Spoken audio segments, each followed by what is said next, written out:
Welcome to the Breakthrough Podcast with your host, Reba, a podcast motivated to help survivors of trauma heal and focus on their full potential.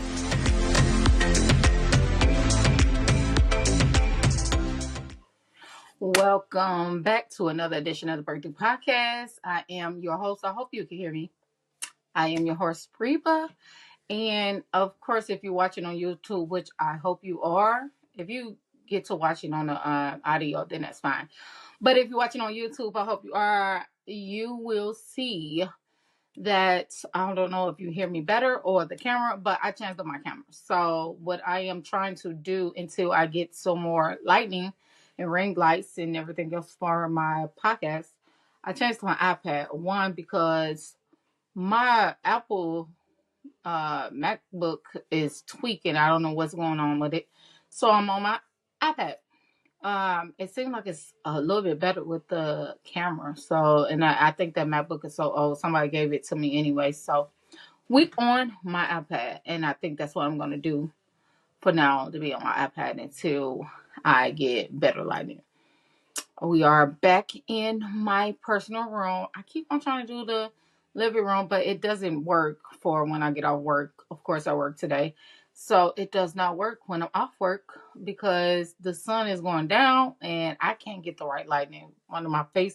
Half of my face is dark and half of it is light on one side when I'm in my living room. So it's a beautiful background because it's better than what you see right now, but it is what it is. With that being said, I need to cover up these walls, and I just don't be having the time to do these walls. It is what it is. Anybody else, with everything going on, it's like that's the last thing you thinking about. And I had my wedding picture right there in that middle, so that is in my living room because my living room was bare after we had changed up our living room like months ago. I didn't get new pictures. I took the old pictures down and I didn't get new pictures. So my wedding picture is in my bedroom. In my living room. So, and these are still my beautiful black queens that's on this side. And of course I need to get some more. And I'm so glad I turned my phone off because I see someone's calling me. But so with that being said, we're going to get right into the podcast. Today, I wanted to talk about two things, and they probably fit, but they don't. But it was on my heart to talk about two specific things. One, for the love month of February, it's Black History Month. So shout out to people that celebrate Black History Month. I do it at my job. I'm doing it at my job right now. And to shout out to that is Love Month. I want to first focus on that love. I was teaching my son about the 5 love languages, which I think now there's 6. Just look it up.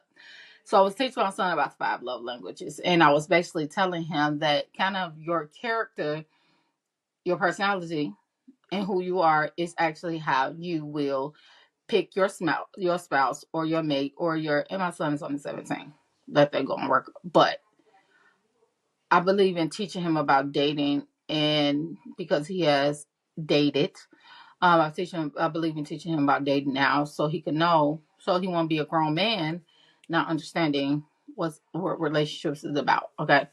So I was talking to him about the love languages, telling him to look it up, and then I was telling him to take also, I think you take it in college, the Myers-Briggs test. Usually you take a Myers-Briggs for either a job, they have you taken in college for a job, or they have you taken in college, and it's pretty much a personality trait. And the reason why I was talking to him about this is because me and my sister last week was talking about our spouses and our people that we're in a relationship with and what their personality traits are and how we have to remember their personality trait of why they respond the way they respond and why we respond the way they respond and remember ours. So with that being said, I think we all need to take a Myers-Briggs. I took one, and I took one. I think I took one. Me and my husband took one when we was dating, but I took one in college too. So you can take a Myers-Briggs test, and then five love languages test, and I really do think these tests are very influential to understand, to help you understand who you are and how you respond. It's not just about relationships either, because your five love languages actually help you respond and being in friendships, relationships, situationships, whatever you want to call it, whatever ship you in, right?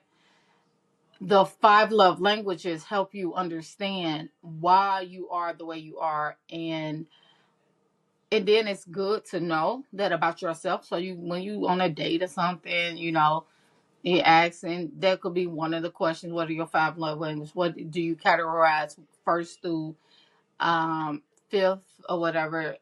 Mine is quality time is number one, and gifts is number two. All the other ones that come after that: physical attraction, well, physical touch.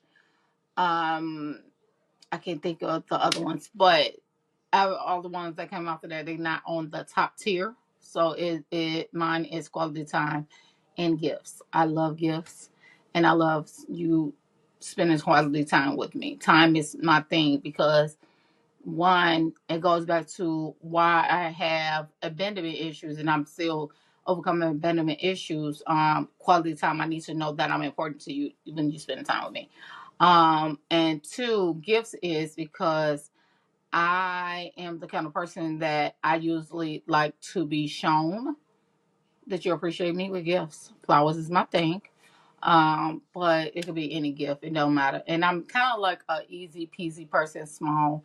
It don't have to be something big. It don't have to be a big engagement ring. It don't have to be nothing expensive. I am like, you can give me, let me see, a card, a written card, and that's a gift. Personally, because it shows me that personally you are thinking about me, but personally that you actually thought about the gift. You actually thought about who I am to you. I was going through my jewelry box the other day. Well, not jewelry box, my hair vanity seat, and I found a letter that he didn't. I don't even know when my husband wrote it to me, and it was such a sweet letter. And it doesn't have a date, but it's stuff like that. That's the biggest thing for me. And I just found that whatever with all the letters that he because he written letters before, but I don't know why this one was in this box or whatever, because I got all the other letters. So my thing with that is I love that. That's my Myers-Briggs attachment. I can't even think. So next time I get on here, of course I would. I would have it, or I would, if I remember, because I'm not gonna, don't hold me to it. If I remember to tell you what it is or whatever, what my attachment style is, that's what I think it talks about your attachment style, like how you deal with adversity, how you deal with problems, how you deal with trauma, how you deal with. So that's what the Myers-Briggs is. With that being said, both of them are very, very influential to help you understand who you are. So that's why I'm helping my son and tell my son to take these tests so he can know now. And then I think you should take them like every year. To me, I think you should take them every year, because people change. Now, people change. They tell you that people change every 7 years. But I think you should take it every year, because you just never know. What I used to like when I was married before is totally different than what I like when I'm married now. Who I am before, because you should be always evolving, and I tell everybody this, I tell my clients this: you should be always evolving, not changing, evolving, because there always is different things. I tell people all the time: if you're away from me for a while and you come back into my life, please don't expect me to be the same person I was just a couple months ago, just a couple years ago, just a year ago. I evolve every day. So what I was like, or what my personality was like, may not been what I was months ago, years ago, a year ago. The reason why I say that is because every day you should be doing like a self-evaluation on yourself, a self-improvement on yourself, to say, what don't I like about myself? And I think we don't do that enough. And that's the truth. We don't say what I don't like about myself. Now, this is not to beat yourself up. This is not to have low self-esteem. This is not to browbeat yourself. This is to improve if you're doing it to improve yourself, what don't I like about myself? I'll give you an example about me. In the past, I was a hold everything in, complain. This is to my ex-husband. Complain and blow up. That was me. It was like I would just blow up and hold everything in, like, because I didn't feel like he would understand why I'm complaining or why I'm talking about a problem that I want to address that I see that he has done. Now I am the talkative type. Okay. I'm more I learned from that blowing up and holding it in doesn't get you nowhere because it actually makes the relationship worse. So now what I've learned and what I am doing is I talk more. Um, I talk more what my issues is. I talk them out. I talk them out more. So I'm more like, okay, let me address that when it's a problem, so it won't become a bigger problem later on down the line. That's just who I am. I do that with my friends, and just not with my mate. I do that with my friends. I think when we in relationships and friendships, we put this whole stigma on where we don't come in here where we don't have boundaries. Sorry, guys, because I literally told my daughter that I'm podcasting and she want to come in here. I just need paper. Oh my goodness, Noria, didn't I say I was podcasting? Did I say not? Where's your construction paper that I gave you? Oh. Exactly. You just interrupt my podcast for that. Close my door. Sorry, guys, but Lord, if I don't get an interruption every week on this podcast, I'm not stopping it like I usually do. But anyway, we made Valentine's Day cards for her class last week, and she has all this pink and red paper in her room, and she has to come in here in my room to say I need paper. She used my printer paper. Okay, anyways, so with your friends and your family, back to what I was saying, we don't put up boundaries, so we don't put up situations where we feel like we shouldn't be. We don't need to do it with our spouses, and I think that's where we need to stop, because we don't put up stigmas, or I said boundaries. It's another word for it, but whatever. We don't put up requirements. We don't put up things that we need to do to make our relationships better. So now what I do is with my friends, I address a lot of things that I feel like it's going to come up. Now, do I address it all the time in the right way? No. I still make a lot of mistakes in my relationship now. But that doesn't mean that sometimes you got to separate the character from the action. Because sometimes people's character are who they are, and they're just evil, or they're just mean, or they're just who they are. And then sometimes you gotta relate their action to that point. Like, okay, is this how he or she is all the time? No. Is this how he or she is majority of the time? No. Or is they're like this because maybe something wrong and they're blowing up, or they're addressing it because there may be something I need to address. I think a lot of times too in relationships we don't want accountability. Oh, that's a big one. Accountability. We just want our friends, our family, and our spouses to agree with everything that we say and that we do. We want to put on this facade through social media, on platforms, that we are this perfect person and that we are the greatest person for the next person and everything else, when you are garbage. I'm going to say it, garbage. And when I felt like, and when I feel like, because I'll say still feel, that I'm doing something that's garbage, whether I realize it at that time or realize it later, I change it. I evolve from changing. So this is a difference between evolving and changing. And that's why I say you don't change yourself, you change your action. You evolve from that change. So actions change, not people change. Okay. If you want to hear that again, actions change. People don't change. You evolve to be a better person. You evolve to be this person that you want to be. Okay, perfect example. I was talking to my best friend Missy the other day, and I was telling her the person that she is now is a totally different person when she was married before. And so when you're in a relationship, whether it's my relationship, her relationship, anybody's relationship, that person may still see you in the relationship and the old person that you were. And until they gotta assess and address that this person actually evolved and they changed that action about themselves, they'll still see you as the old person.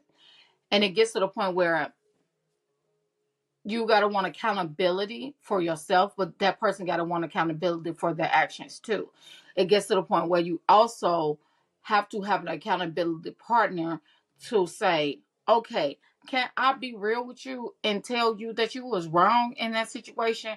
Or can I be real with you and ask you how you want to change the situation? I found this a lot, and this is one of my pet peeves. I know it's keeping itching.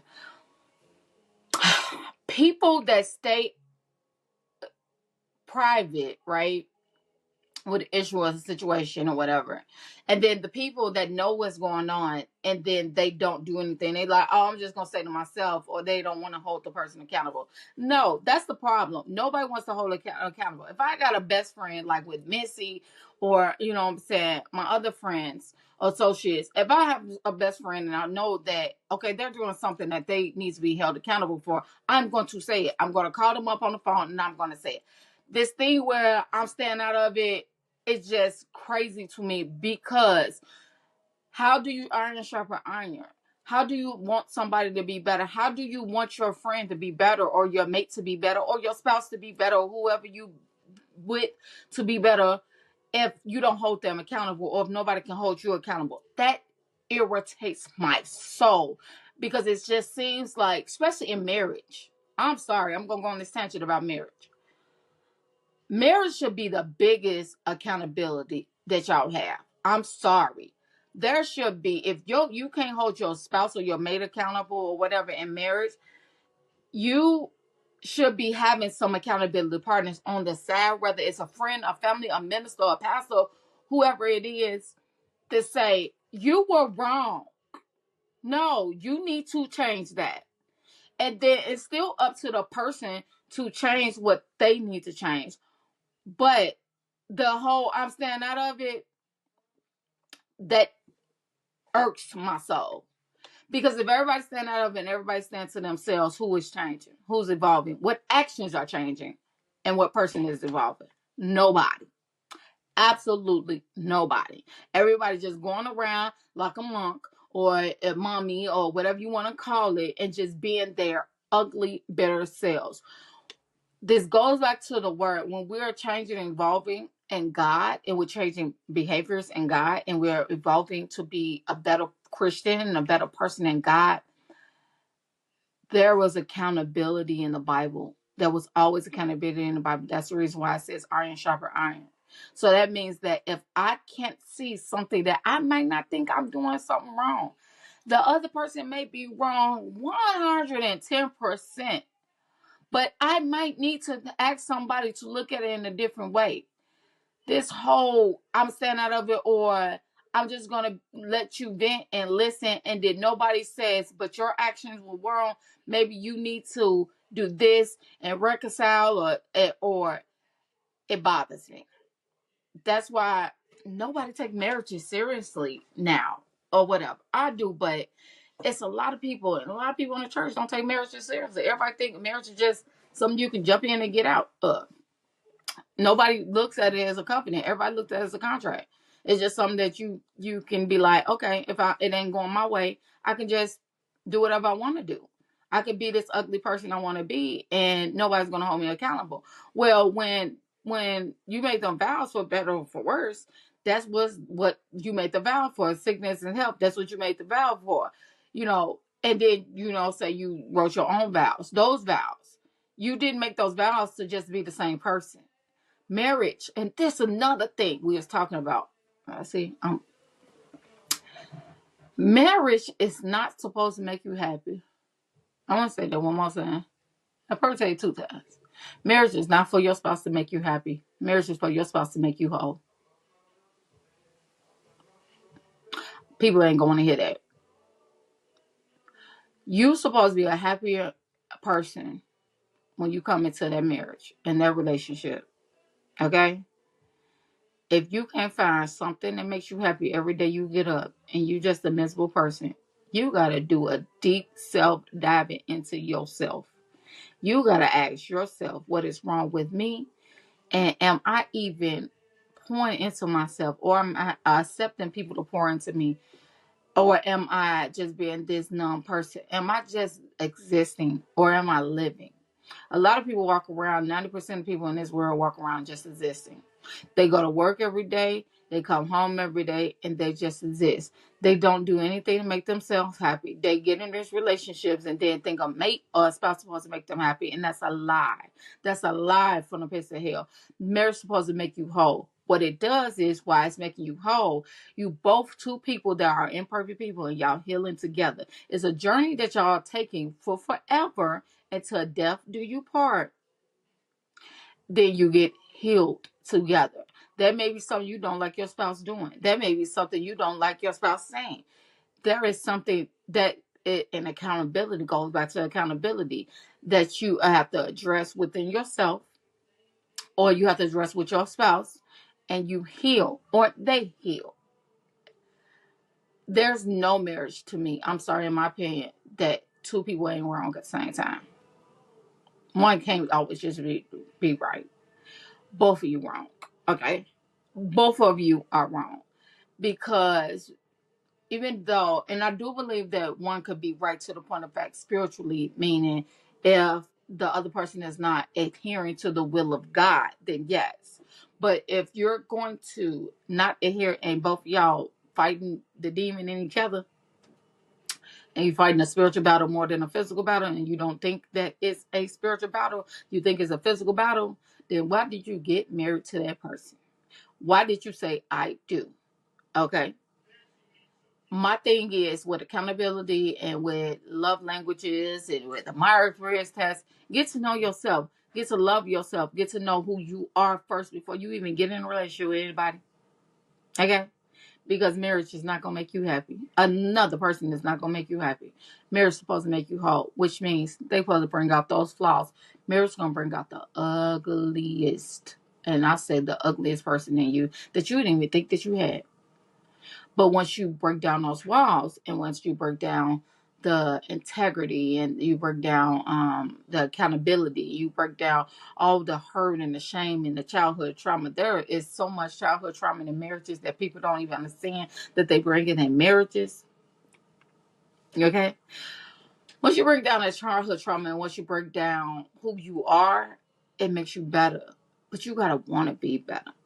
Again, God don't force his will on nobody. You have to want to change, be the iron sharper iron, have your accountability, and actually want to be the change for marriage, for a relationship, for a friendship. This is not just for marriage. I just have to say that for marriage, because I take marriage very seriously, and people just really grind my gears with not taking marriage seriously. Or people that's just so thirsty to be married and don't know the first thing about been selfless, and it's not about you when you say I do. That's just the truth. You go out the window, because it's two people becoming one. So your need is they need is your need, and then that's how y'all intertwine. And with God being the hold in the center of that marriage, that's how the marriage works. Now it could go this way, because I've been divorced before. Duh. It could go this way, where you're two individuals and you still want to be individuals. Then that's when the marriage goes like this, and people that's listening on audio, I'm just spreading my hands apart. But when you intertwine your hands and you intertwine your fingers, you are two people that become one. Okay? So I said all that to say, love is beautiful. Marriage is beautiful. You just got to be willing to work on it. Any relationship, friendship, because I take my friendships like my relationships. I've been doing that for the last probably couple of years, because I'm so tired of friendships that just fall off or whatever they feel like they want to do. You have to work at it. You cannot be in a relationship that you don't work at, and then the person just sitting there. Oh, you're just sitting there, lump on a log, and nobody's evolving. No actions are changing. No person is having a mind of their own. Nobody is speaking up. Nobody is talking. We're just living. We're just existing, not living. We're not enjoying life. We're not enjoying each other. We're not enjoying our kids. We're not enjoying life being one. We're still being separate. Then you should get married. You should not get married. And this is for my single people that's listening. If you're not married yet, if you're not ready to die to yourself and be selfless every day, marriage is not for you. Just telling the truth, because the moment, and I say the moment that you say I do, oh, all the things come off. All the ugly things come off. All the wears and tears come off. All the boundaries, every wall that you had get built up, and it's like, oh my God, I didn't think I was gonna be like this. There is times in my new marriage I'm like, oh, old Reba came up a lot of times in my current marriage, a lot, and I have to check myself.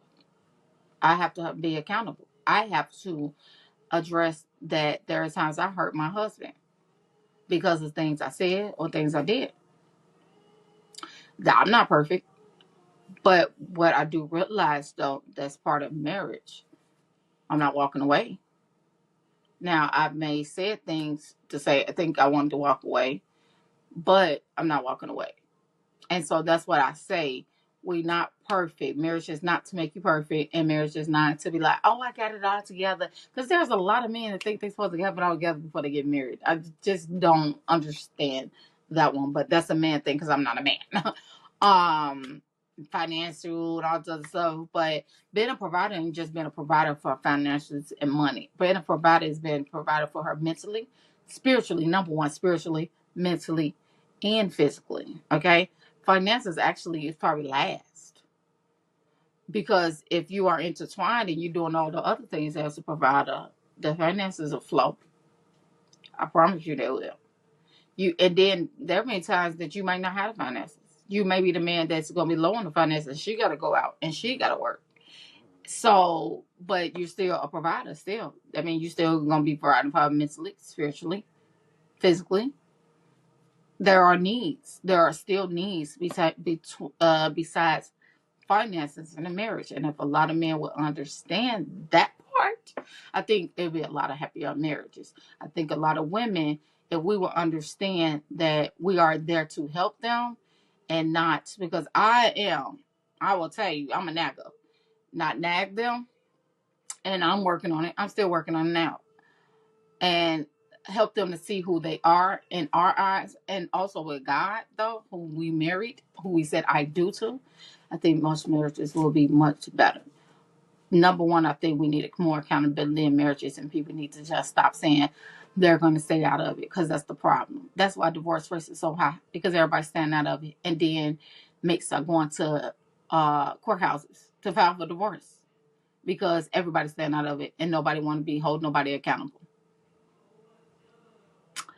That's all I got to say today. I love you guys. I will hope to see you next week. I hope you share, like, and subscribe, because we're trying to get this platform up.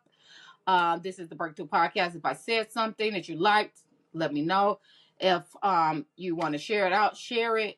And I will see you back next week. Bye.